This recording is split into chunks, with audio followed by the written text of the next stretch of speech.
Hi guys, this is Kuya Jason, sales consultant at Mitsubishi Peak Motors Commonwealth. Ang content natin ngayon ay para sa mga first-time car owner.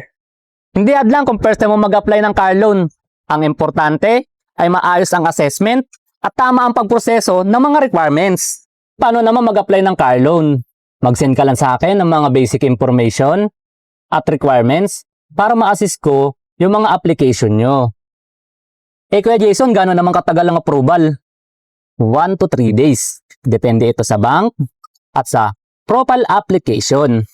May mga case na same day approval kung kumpleto na ang requirements at madaling ma-verify ang application.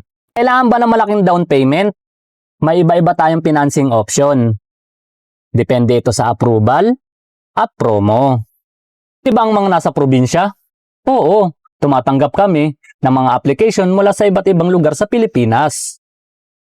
Kuya Jason, ano naman ang requirements? Depende kung ikaw ay employed, OFW, o business owner.